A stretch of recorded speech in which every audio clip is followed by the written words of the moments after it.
Welcome into a special edition of Weather Impact Live, countdown to The Artemis II program is a mission to get return humans to back the to the moon. moon and eventually. And we have got a live look there at the Kennedy Space Center on Cape Canaveral.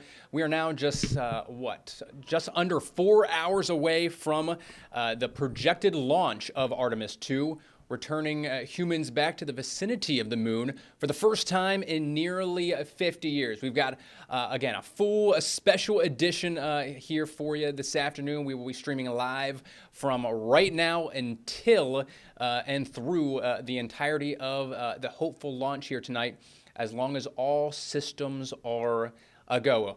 Welcome in. My name is Meteorologist Ross Mummah. We have got Meteorologist Lee Southwick out in the field. We're going to check in with her.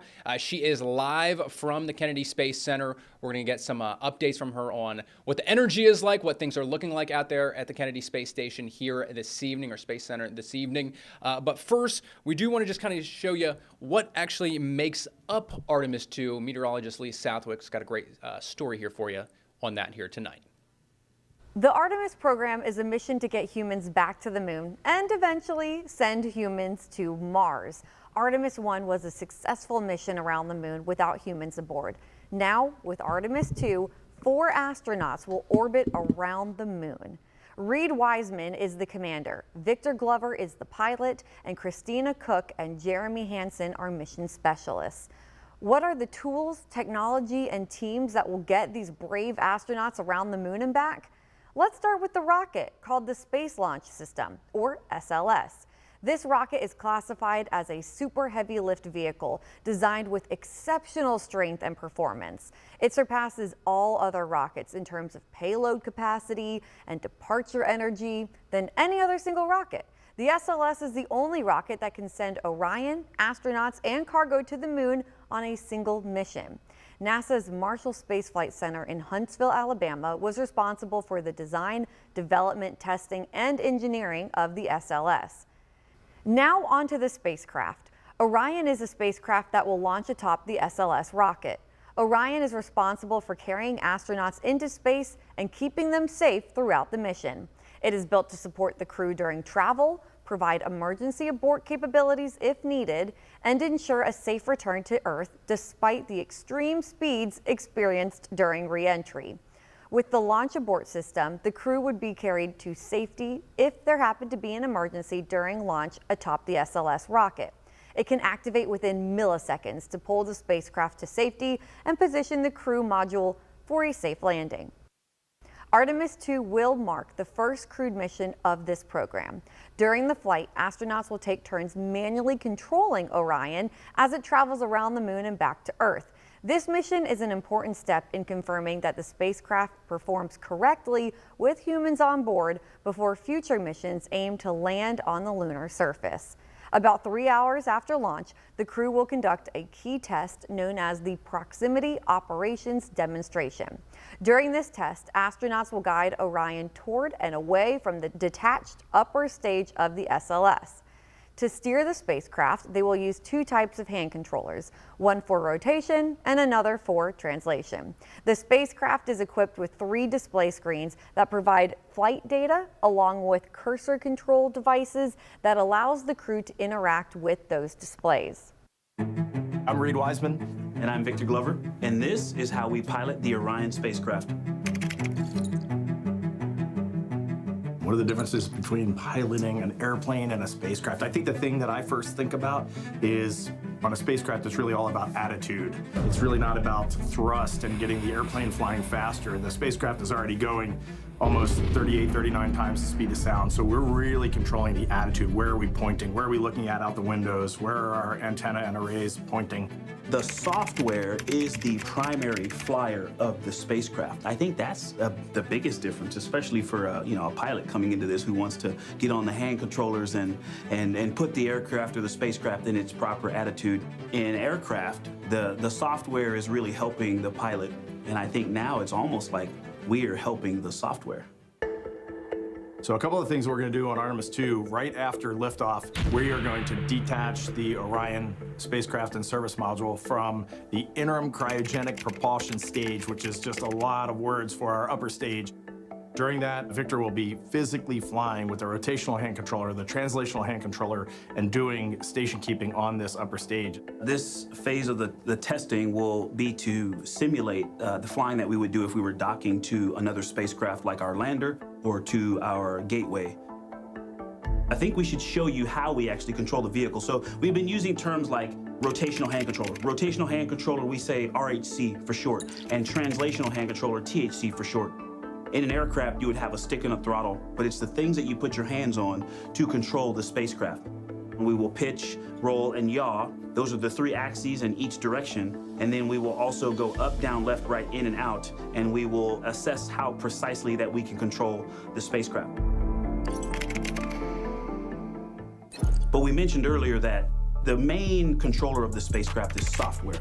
And so the main way that we interact with the spacecraft is our cursor control device, your absolute favorite. I know you love The this CCD. thing. This thing, it looks awkward, it looks weird, but when you get to use it, it's actually a genius piece of gear, and I know it is your favorite. Oh, it is. This is our primary way to interact with the spacecraft.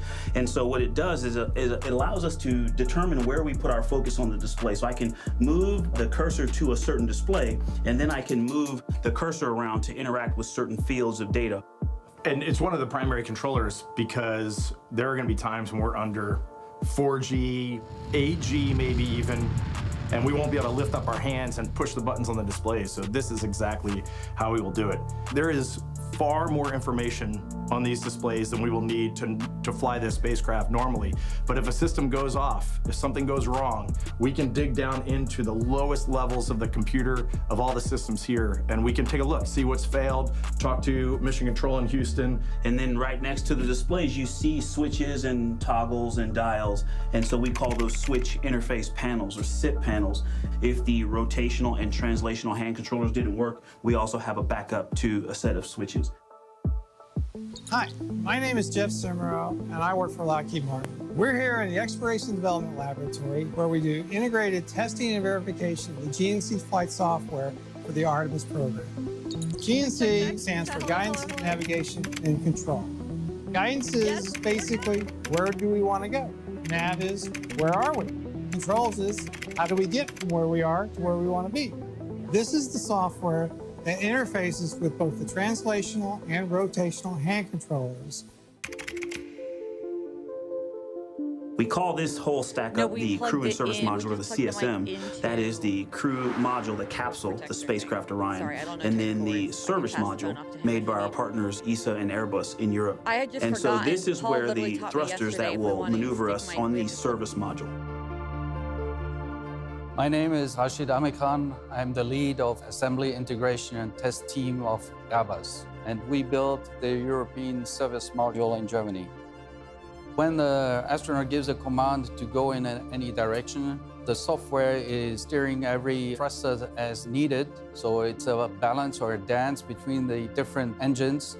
So if you provide thrust on one side, you have to counteract it on the other side. And every time you touch the translational hand controller or the rotational hand controller, those thrusters fire. And those thrusters are right near us, and you can hear them banging. It's like bang, bang, bang, bang as you're flying this thing around. I hear it and feel it, and even though it's quite well shielded and that we're in suits and other things, you're still going to hear and feel those thrusters when they fire. It's pretty neat. Yeah.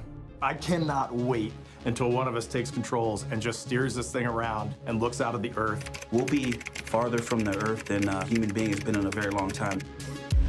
Let's go. Let's go.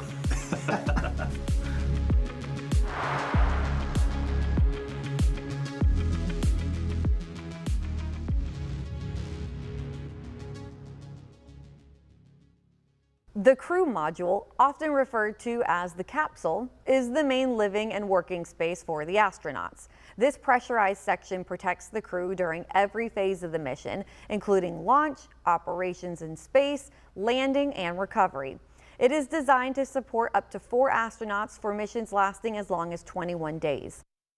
The service module is also very important as it fuels and propels the Orion spacecraft in space. It is positioned below the crew module and provides propulsion, thermal control, and electrical power generated by solar arrays. It propels, maneuvers, and positions the spacecraft. Importantly, it also provides life support systems, including water, oxygen, and nitrogen. Now to the ground systems. Exploration Ground Systems develops and operates the systems and facilities needed to the mission. This includes assembling, launching, and recovering rockets and spacecraft. It is based at NASA's Kennedy Space Center in Florida. It has helped transform the Kennedy Space Center from a government-only launch site into a modern spaceport capable of supporting both government and commercial operations. It prepares the infrastructure to support several different kinds of spacecraft, such as the Space Launch System rocket, SLS, and Orion spacecraft. In terms of sustainability and affordability, it makes processing the launch infrastructure available to commercial and other government customers, which divides the cost between multiple users and therefore reduces the cost. Several major facilities have been upgraded as part of the effort, including Launch Pad 39B, the crawler transporters, the vehicle assembly building, the Young Crippen Firing Room 1 in the Launch Control Center, and the mobile launcher. Let's talk about Launch Pad 39B. Apollo 10 was the first mission to start at Launch Pad 39B back on May 18, 1969, to rehearse the first moon landing. 3 crews of astronauts launched into the Skylab space station in 1973 from Pad B. During renovations, 1.3 million feet of copper cables were removed and replaced with 300,000 feet of fiber cable. The water tower for the ignition overpressure and sound suppression system holds around 400,000 gallons of water, which is enough to fill 27 average pools. This water is used in less than 30 seconds. The peak flow rate is 1.1 million gallons per minute, which is high enough to empty around 2 Olympic-sized swimming pools in 1 minute. There are 3 lightning towers, 1, 2, 3. They are 600 feet tall. When refurbishing the flame trench, more than 96,000 bricks were installed on the walls. The flame trench is 450 feet long, which is about the length of 1.5 football fields. The new flame detector, along with the flame trench, will be exposed to a peak temperature of 2,200 degrees Fahrenheit during launch. This is where the water from the water tower is dumped in about 30 seconds, as mentioned a minute ago. The landing and recovery team is also part of the Exploration Ground Systems program. The team based out of the Kennedy Space Center is in charge of retrieving the capsule and astronauts after splashdown and returning both to the safety of land. The team will recover the capsule but also discarded hardware. For example, during Artemis I, they retrieved the forward bay cover and the 3 main parachutes in addition to Orion. This team includes personnel from multiple organizations. The U.S. Department of Defense contributes Navy, amphibious specialists, and Air Force weather experts, while engineers and technicians from the Kennedy Space Center, Johnson Space Center in Houston, and Lockheed Martin Space Operations are also part of the team. Artemis II mission is set to last 10 days and hopes to validate all of these systems for a future lunar landing. I'm meteorologist Lee Southwick. Welcome in. If you're just now tuning in, meteorologist Ross Mummah here. There is a live look out at Artemis II there on the launch pad. You can see it there in the bottom right-hand corner of your screen. Now just 2 hours and 10 minutes away from the projected launch time for a return to the moon for some of these astronauts, or at least orbiting the moon. So certainly a momentous day. It is a once-in-a-lifetime opportunity for some folks to actually get to see it with their own eyes. And we have our own rocket woman out there on Cape Canaveral this afternoon. And for the launch this evening, meteorologist Lee Southwick, she has been working just kind of day and night over the past couple of weeks to put these stories together in preparation and in anticipation for the Artemis II launch. And finally now, Lee, the day has come and you are ready to go out there at the Kennedy Space Center here this evening, Lee. Yeah, this is, practically my Super Bowl at this point, the amount of prep that we did ahead of time, and you're taking that beautiful up-close live look of Artemis, but we have it right behind me, so hopefully you can kind of see that, and at times we'll zoom in, but literally right behind me, that is the Artemis rocket. We are front and center, we have a front row view here to the the Artemis mission. So the rocket launch. It's the SLS rocket. It is the Orion spacecraft atop of it. And Ross, as you're looking at that live photo, you can get the high quality zoomed in video and live look of the rocket. I just want to let everyone know, as they're looking at it, I saw this comment earlier yesterday. They said, oh yeah, so beautiful. It's so ugly. They think, why is it such an ugly rust color? So I want everyone to know while they're looking at it, the rocket is not painted. That is a protective foam, and it kind of goes on as a tan color, but once it hits the sun, it oxidizes and it turns orange. We are not painting that rocket because that's extra weight. Imagine all of the paint it would take to paint that rocket, and that's a lot of really heavy weight. And as you know, we got to get this thing up. The less weight, the better.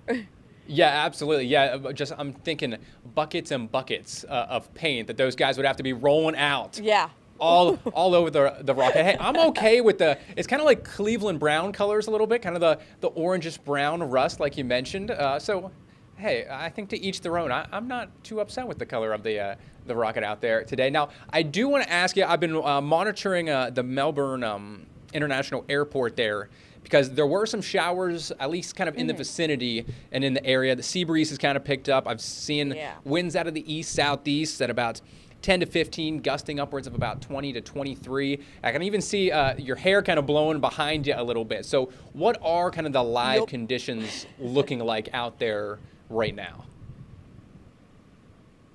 So even just 30 minutes ago, there were sprinkles falling on the windshield. We're in the protector, by the way, and we were getting some of those raindrops, but excellent news. I don't know, Cole, can we pan this way? Look how blue it is over here. So that's the beach out that way. So the sea breeze has taken those showers and pushed them inland. I'm not going to make him turn the camera all the way around. We got the protector kind of blocking that shot for you guys anyway, because it's such a huge truck. But we do have the rain clouds right behind us are darker, but they are moving away from us. They're moving off to the west. So the sea breeze kind of pushing them in. So we were concerned about those showers just a little. I won't say we were concerned, because I mean we knew that they were going to blow in with the sea breeze. So things do look like they're starting to clear out here now. Just for everyone at home, if you're wondering why are we so concerned about these, well, look at those puffy clouds. They're cumulus clouds. Cole's putting in the work to actually show you all those clouds now, just off to our west. But we can't have cumulus clouds within the vicinity of the rocket. 5 miles from the launch pad. We got to make sure we have a clear area within 5 miles, because as we know, Ross, lightning is a huge risk in cumulus clouds. A rocket can go up and actually trigger lightning to form, and for many reasons, we do not want that rocket to be shocked by lightning. So the good news is those cumulus clouds are moving west right now, getting out of here. The winds, it's been gusty. I mean, I'm wearing my hat because if not, my hair would be like this for this whole stream. But they're not strong enough to create any issues or concerns as of right now when it comes to the launch as well.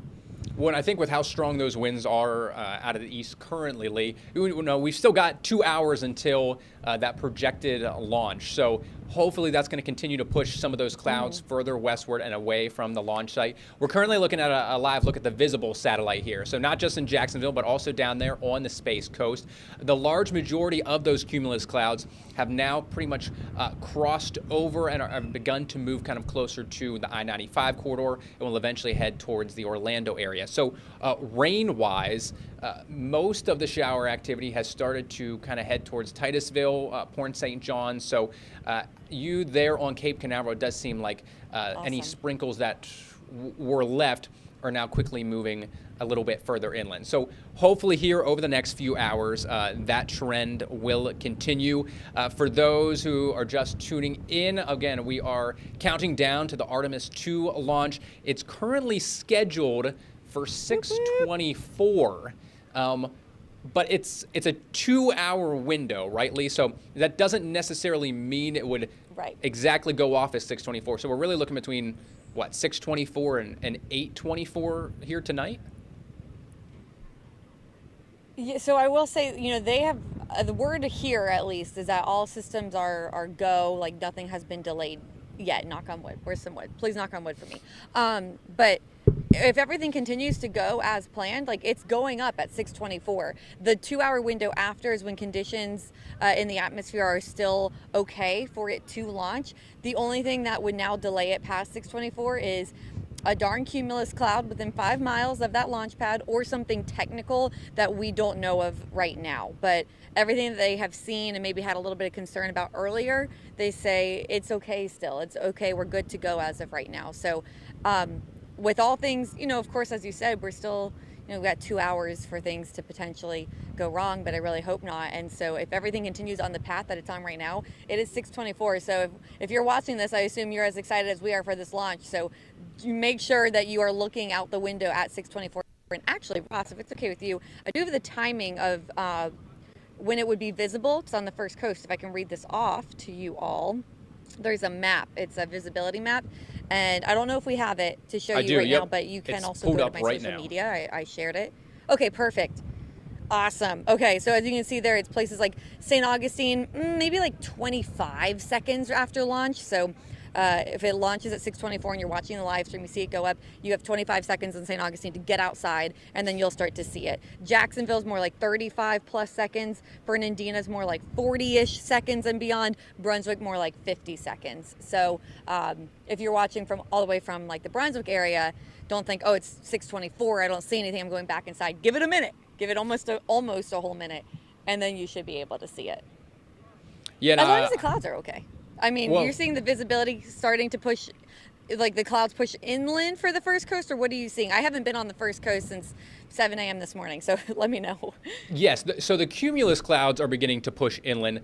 The thing we're kind of watching more so, at least now at this point, on the first coast and around the Jacksonville area, is much more just kind of the higher level clouds. So you look at the current cloud deck, if I can pull it up here for you, we have got, let's see, clouds at about 4,300 feet currently. Above that, some scattered clouds at 10,000 feet. So those kind of just like wispy looking clouds way up in the atmosphere. Now, by the time the rocket actually is visible for us, specifically in JAX, it should be about 15 to 20,000 feet aloft. So that should be above where we even have some of those clouds in kind of the lower levels. So as long as they're kind of continuing to move offshore, the higher level clouds, again, those cumulus clouds, they're moving west, but those upper level, they're just kind of slowly drifting east. We kind of get in that sweet spot where they both clear perfectly in time. You should have a straight shot to see that rocket launch here later this evening, Lee. So as of right now, I think the forecast is on point. We should be not only clear for liftoff, but also clear for some great views. I'm looking forward to hopefully some of the Weather Watcher photos and pictures that viewers are able to take here tonight and hopefully send in to us. I'm just very excited to see kind of what different angles and shots people are able to get here today. Oh my gosh, I know we just have some fantastic photographers. Like, how are you not professional photographers? We actually do have a couple professional photographers as well on our Weather Watchers. I will be taking some nice iPhone photos, but Cole will handle all the real shots for us too. A big talker as well amongst our little circle here has been the food. Have you seen the food that has been launched, that is going to be launched up there with the astronauts for the next 10 days? No, like the freeze-dried food that they've got? Oh, hold on. Tell me, Ross, what is your favorite snack? Oh, a snack. I don't know. I'm like a barbecue potato chip kind of guy. What's your favorite snack? Okay. All right. So I'm going to read you off what they have. You got to let me know if you'd be okay with it. Since you mentioned barbecue potato chips, not quite barbecue potato chips, but they are sending up barbecued beef brisket. How does that sound? Oh, that'll be a thumbs up for me. I'll take that. Okay. How do you feel about tortillas? I like tortillas depending on what's on the inside, right? What are the innards of the tortillas? What are you making with it? That's fair. They are sending 58 tortillas up with them. It's a 10-day mission, but they will have 58 tortillas with them. Hey, that means you can have your breakfast, They wake up to also- go wrap. You got your lunch tacos, your dinner quesadillas. I mean, you can kind of cover everything with the Quesadilla? tortilla, Yes, all exactly. encompassing. Okay, so you mentioned some breakfast stuff. Okay, so there are more than 10 types of beverages. And Okay. when we're speaking of breakfast, they have a chocolate breakfast drink, a vanilla breakfast drink, a strawberry breakfast drink, coffee, and green tea. They also have a mango peach smoothie, a Ooh. lemonade, apple cider, a pineapple drink, and cocoa. Now, It doesn't say hot cocoa. It might be cold cocoa, but it's like liquid chocolate either way. Well, that's so. I'm wondering, like, what is a vanilla breakfast drink, or like a chocolate or strawberry breakfast drink? Is that just like a smoothie? Is that what you're assuming it is? That's what I'm assuming. Like, they come in those like packets, kind of shake them up and drink them. That's what I'm thinking. Because they specifically said mango peach smoothie. Like they said Okay. smoothie there, and then this other breakfast drink. I'm gonna be honest, it just doesn't really sound appetizing to me. I would go for the breakfast sausage that they're packing and they're sending up. How's breakfast sausage sound? No, I think that sounds pretty good. Do you think did they like choose? And you might not know this, but like, did they choose what food they wanted, or is that just something like NASA's like, nope, here are your options. You got to eat what we give you, or did they get to be pretty picky about it? I don't know for sure, but I think they all at least got to like chip it. Like maybe they were given a whole list and they checked off what they liked and like the top items that they all agreed on. Maybe Okay. those are going up. I don't know for sure though, unfortunately. I do kind of want to read you the most common food items. Okay, so by the way, they're sending up 189 menu items, but they have a list of the most common ones on board, so what they have the most of. And you got to give me your favorite one on this list, okay? Okay. So 58 tortillas. Tortillas is the number one. Then they have wheat flatbread, vegetable quiche, breakfast sausage, couscous with nuts, mango salad, granola with blueberries, almonds, cashews, barbecued beef brisket, broccoli au gratin, spicy green beans, macaroni and cheese, tropical fruit salad, butternut squash, and cauliflower. Okay, so I think my top three are the brisket. I'll go number one. I'll go the blueberry, and was it granola with, I think that was one of them. Whatever the blueberry one was. Yes, granola with blueberries, yes. Yes, that'll be my number two. And then, I mean, you've got to go with the mac and cheese, right? With number three. I feel like you can't leave off mac and cheese. Yes. Yeah, mac and cheese was an exciting one. I am so weird, but I love butternut squash. So like, I would have been the person to get Interesting. it on there. I can't believe they have it, but like, it's like definitely a fall food. But I love butternut squash. So I think I'd do butternut squash, the macaroni and cheese, and I mean granola with blueberries. That's like one of my favorite kind of breakfasty foods. So I'd have to give a breakfast item in there too. When I feel like they kind of cover all their bases. Like, Okay. there's a little bit of food for everyone's interest and taste there. So no one's really like left out, wishing there was something There are, else. You know because- what I mean? They also have 5 different hot sauces. So a hot sauce, 5 different ones get to go to the vicinity of the moon too, but different flavor levels for everyone. 43 cups of coffee. Now, I really hope when they say, it literally says, how many cups of coffee does it take to power the Artemis II crew? 43. Is that 43 a person? Because it's 10 days and there's 4 astronauts. So as some people drink, 3 to 4 cups a day. Maybe they don't, but I was more surprised about having more tortillas than cups of coffee. I don't know. It's just, that might just be me.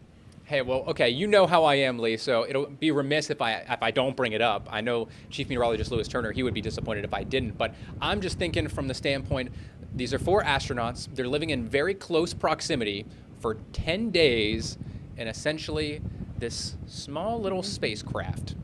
And I'm thinking, oh, you're getting your morning coffee in, and of course you know what that does to some people. And then you mix in the several different kinds of hot sauce, putting on your I can't tacos believe you're with the bringing this tortillas. up. We talked about this earlier, yes. Yeah, I'm like, hey, you don't want to be on day 4 or 5 of your trip around the moon and being like, oh no, this food's going straight through me. This is not good. And, you know, they're asking, like, where's Charlie? And he's like, oh, you know, he's hitting the can again. So hopefully they've all In the got corner. iron stomachs. You know what makes it even grosser? And this is what really grossed Cole out when we were talking about it. Sorry, everyone who's listening. Okay, so we were thinking you want foods that agree with your body for all those reasons you said, plus including that, remember that they don't bring water up there. Every water that they drink and that they have, it's kind of recycled like out of the air. So when they go to the bathroom, when they sweat, when they breathe, when they talk and spit comes out of their mouth, it gets recycled. So if someone gets sick, that is your water for the next day. So no thank you. No thank you. I wish I didn't know that. I feel like that's a tidbit fact that I could have lived my life without knowing. That just shows me that not only being able to experience all the different types of G-force that these astronauts do, but they are like truly a different breed to be able to mentally prepare yourself They and then really actually are. physically know that you're doing it. Like, not for me. I'm too weak for that. Yeah. Oh, Okay, so we're going to take it away from the gross part. You are talking about how they're a different breed, though. And I was talking to a NASA scientist. Well, I talked to two of them. I think we're going to hear from one of them here, too, in a moment. So I'm going to tell you what the other one said. She was talking about how, remember how Artemis is not just to get to the moon, but it's to get to Mars. And that's a long distance to travel, a very long time.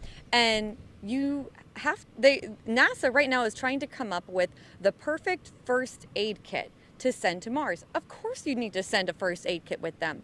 And what she told me is that, you know, if you think about it, everyone responds to different medicine differently. So maybe you have a headache and you'll take Tylenol and I'll take Advil and someone will take Motrin and whatever. And she's like, because the body responds differently to everything. But she's like, we need to know what the body responds to best up in space. So that's one of the things that they're going to be analyzing and experimenting with these astronauts over the next 10 days too. How is their body reacting to different ingredients that will eventually lead to medicine, that will eventually lead to the perfect first aid kit to go to Mars with? I think that's Many pretty. science experiments will take place during the Artemis II mission. To learn more about what the astronauts will be discovering, we talked to Dr. Nikki Fox, who is the NASA Associate Administrator. She oversees around 100 NASA missions that uses what astronauts see in space to answer questions ranging from how hurricanes form to how the universe began. She decides which missions NASA should focus on to gather understanding of the Earth, other planets, the Sun, and the universe. This leads to acquiring scientific info that both helps address national concerns and lays a foundation for future humans and robotic expeditions. So Artemis II is a very historic flight. It is the first time in more than 50 years that we are sending humans into deep space and around the moon. And so, you know, we're very excited about what the crew will see as they are flying around the moon. We have a science team here on Earth located at the Johnson Space Center in Houston. They will be observing what the crew is observing and talking to the crew about what they're seeing. You know, part of the flyby will be in darkness with no sunlight. So they'll be looking at things like impact flashes when micrometeorites hit the moon's surface, the really interesting effects at the terminator where we go from dark into sunlight, and then actually doing sort of geology observations. They've been working with our geology team for many years, learning about all the different things that they'll see as they fly by the moon. Of course, we've got incredible images and cameras that are flying with them to take those images too. But really just, you know, the crew, they can make split-second decisions on where to look. So it isn't like a pre-programmed sequence. They'll be doing science in real time. If we launch tomorrow or on Thursday, they will also be treated to a total solar eclipse as they're flying by the moon. And so, you know, they have the eclipse glasses in their kit, just like we had for the eclipse here in 2024. So at the beginning of the eclipse, they'll have those glasses on. Once they reach totality, they'll be able to see the sun's corona from peeping out from around the moon, and so that is just such an incredible thing. That is really cool. And you talked about the crew, the astronauts. They each play a different role. Would you mind going into what they're going to do to help accomplish your mission? Yes, certainly. So Reed is our commander, Victor is the pilot, and Christina and Jeremy are our two amazing mission specialists. And so, the four of them, obviously, they work together as a crew, but they're sort of unique jobs that they have while they're up there. And would you mind telling the viewers who didn't get to experience Apollo, can you help everyone understand the significance of this mission and of this moment? Yes, so this is very similar to like Apollo 8. So the first time that we sent astronauts around the moon. So Artemis II is going to do a similar trajectory. It will do, they'll go around the Earth a couple of times, then do a trajectory maneuver, slingshot out around the moon, and then come back to Earth. But Artemis II is just, a mission in a sequence. There'll be many more Artemis missions. With Artemis 4, we will land the crew on the surface of the moon, again, for the first time in more than 50 years. And then from there, we'll start to construct a moon base. This is all about not just going to the moon for a quick stay, but to actually have a permanent presence there. And so over the next few years, through many landings, we'll actually start to build a moon base so we can have that sustained human presence on the moon. And, for the moon base, we were thinking the South Pole. Is that correct? And why the South Pole? Yes, the South Pole is where we are aiming for. We think that that's a very different region of the moon. We think there's frozen water ice down there, volatiles. So, things that we can use to help sustain the presence on the moon. And to go back to the sun, because you talked about how the astronauts will also wear their eclipse glasses. I mean, they're even closer to the sun. And we know a lot more now about space weather. So could you talk to us about how we keep these astronauts, we keep our equipment all safe from space weather and from the sun? Yes, I mean, we do. We know a lot more about space weather now. We have incredible, NASA science missions that are focused on looking at the sun and its effect as the events happen on the sun, and they throw off billions of tons of coronal material traveling at millions of miles an hour. And so when they arrive at Earth, they can impact our planet, cause space weather. So things like power grid problems, satellite issues, GPS issues. But for astronauts in space, we need to make sure that we are correctly shielding the capsules or the structures that they're living in.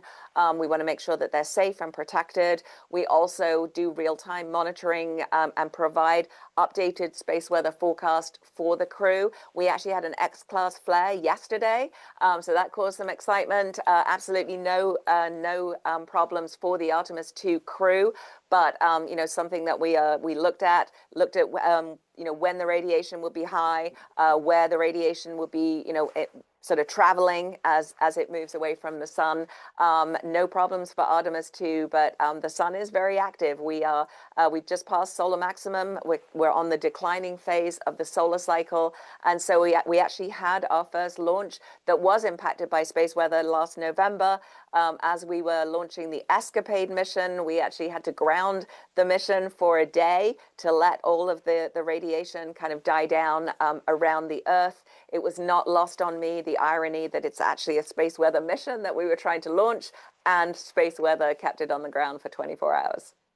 That is very ironic.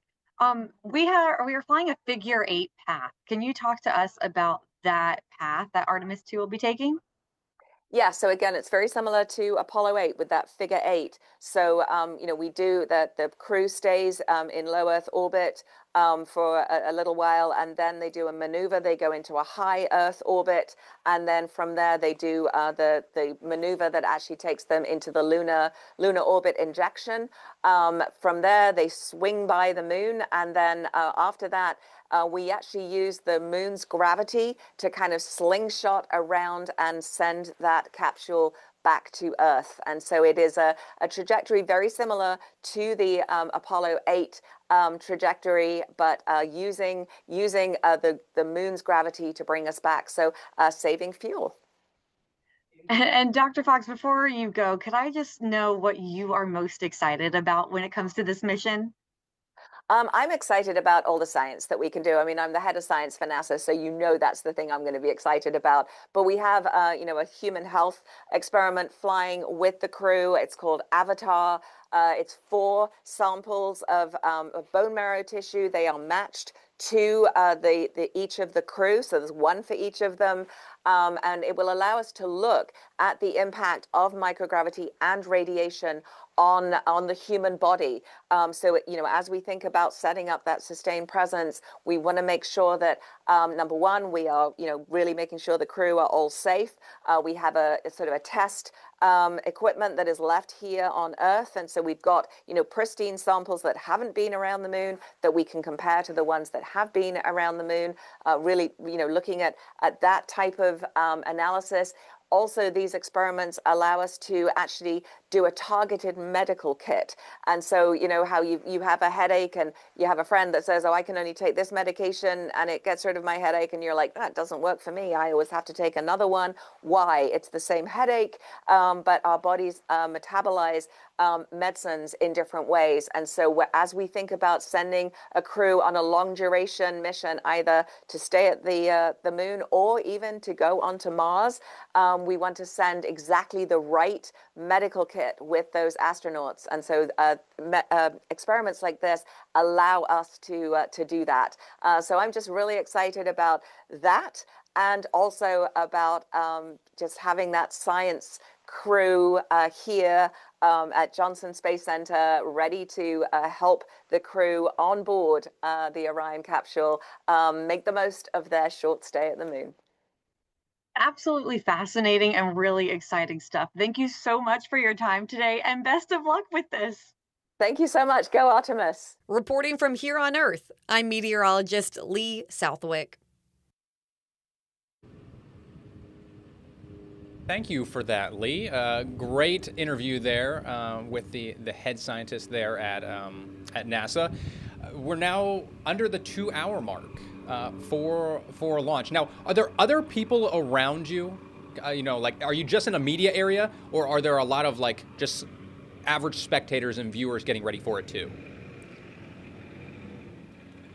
Just in the media area, we get to be nice and close. In fact, thank you for mentioning that, Ross. Let me go to my maps and see exactly how far away we are. So the rocket right behind me is at launch pad 39B. And so we at the media center, we get to be a whole lot closer than every other spectator. So that's why you want to watch our live coverage to get the closest look. Of course, the service is bad because, with that said, tons of people here. So we passed the Kennedy Space Center when we were coming in, which is more like 8 to 10 miles away from the launch pad. I didn't want to give you the wrong guess, but I've heard that we are about maybe 2 miles away. But don't quote me on that. But anyway, we passed the Kennedy Space Center early. I mean, this is more like 10 a.m. and the lines were huge to get in, and you had to buy those tickets ahead of time. Of course, they sold out. So yes, tons and tons of people are here in Cape Canaveral to see this launch. Well, exciting stuff. I didn't realize how close you were, only 2 or 3 miles away. You're getting that front row view. Can we look that to up? history here today. Yeah, we'll try to confirm that here then. But we got to let you go. Okay, Ross. Yeah, I do have to go, but obviously I'm liking the weather here behind me. So best of luck. I'll see you at the top of the 5 o'clock shows, 5:30, 6 o'clock, and we'll have the launch. Alrighty, thank you, Lee. Sounds good. Looking forward to checking back in with you then for the top of our 5 o'clock newscast, just like Lee mentioned. So again, 6:24 is the time, the earliest time that Artemis II can be launched. We're going to have live coverage on streaming on First Coast News Plus, online, and also on air. Now, before we go, we want to give another update on a story that one of our other meteorologists did, meteorologist Robert Speta, a full kind of just tour, essentially, of the Kennedy Space Center. Take a look. Traveling to the Space Coast or just interested in astronomy, this is the place you need to go. Of course, NASA's Kennedy Space Center Visitor Complex. And today we're going to go through and check out all the different exhibits, including get an up-close look at the Artemis spacecraft.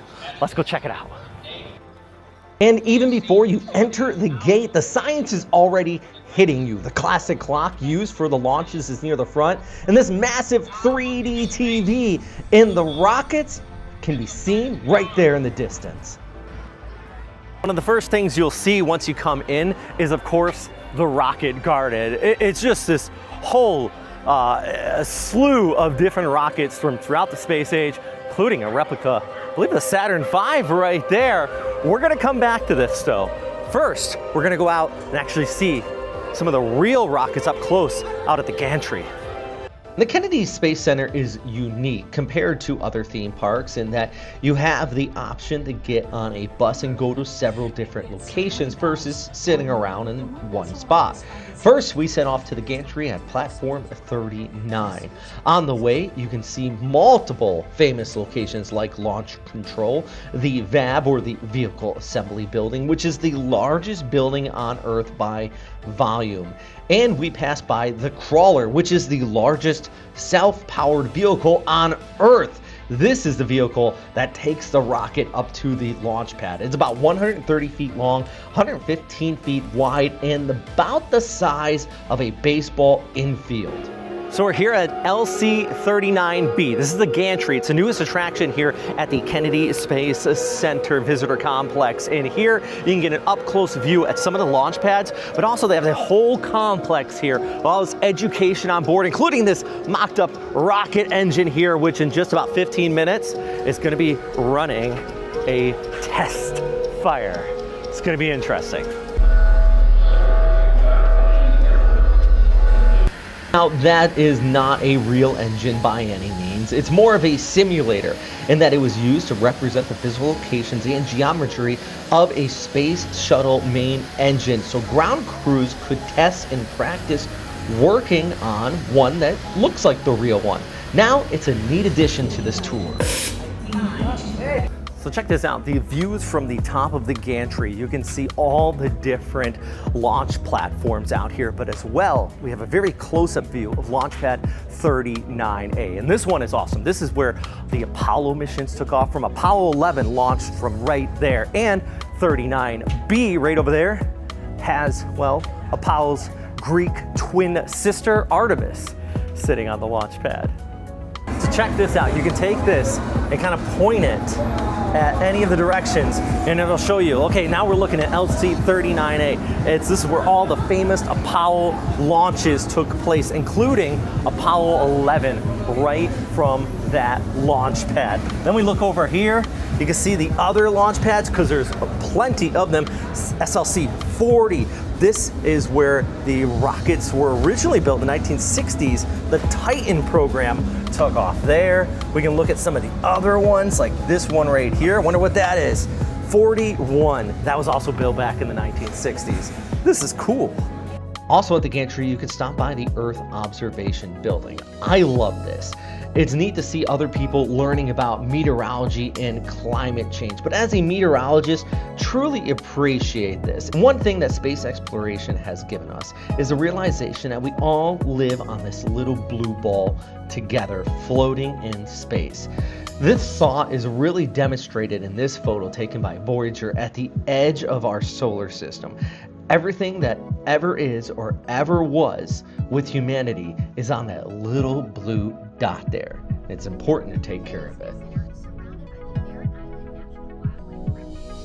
Now we're back on that bus. And where we're headed next is the Saturn V Center, the building dedicated entirely to the Apollo era and the rocket that was used to make it possible to go land on the moon. You enter the museum and are greeted by the massive Saturn V rocket. This massive rocket hanging from the ceiling is a one-to-one of the ones that went to the moon. In fact, this one is built with all the same hardware. It was just never meant to fly, and instead is used as display. Really gives you a sense of scale of this rocket. The Saturn V building also has a scale model of the lunar lander seen here, but the crown jewel, in my opinion, of this exhibit is the actual Apollo 14 capsule. So check this out, this is the actual Apollo 14 capsule. That's why it's got the burn marks all over it. This thing went up.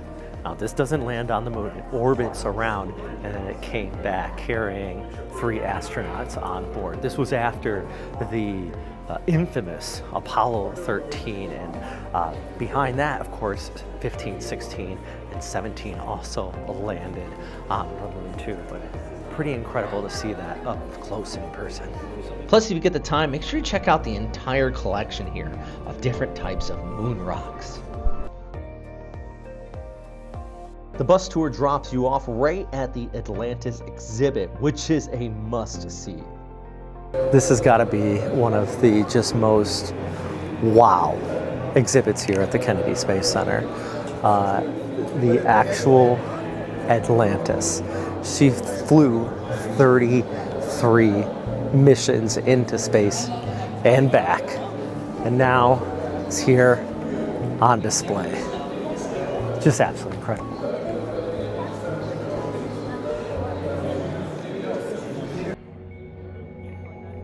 Plus, in the same building, you can find a very moving memorial dedicated to those who lost their lives on the Challenger and Columbia shuttles. The 2 space shuttles were lost in 1986 and 2003, including actual pieces of those spacecraft.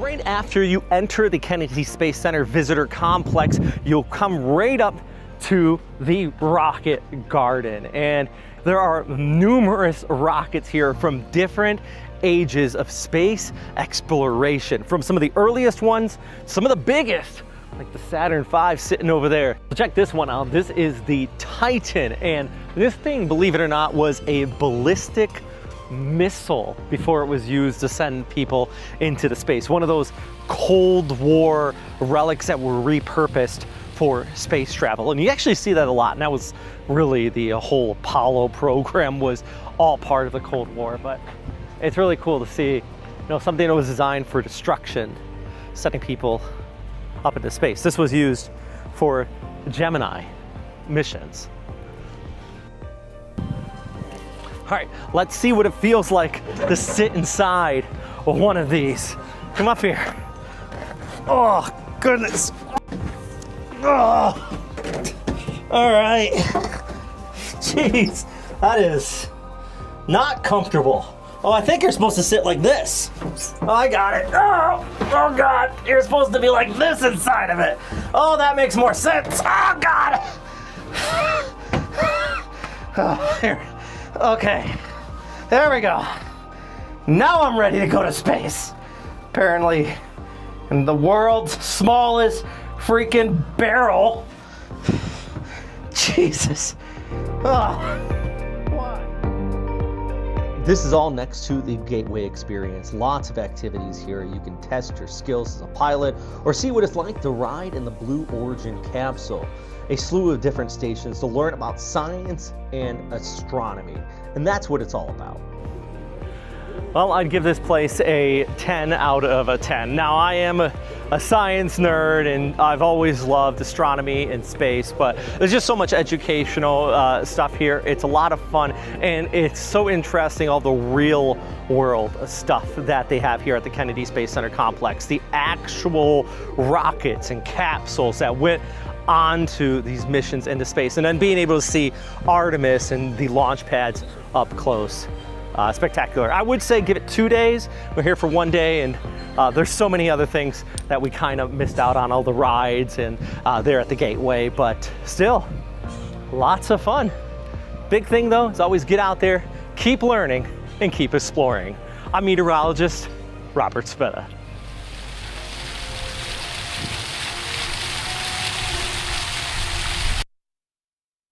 Awesome, fun, in-depth tour there of the Kennedy Space Center. Just love that inside look. Update now, just 90 minutes away from a projected launch, but I do want to just update you before we go here. This was in from some of our news sources at ABC.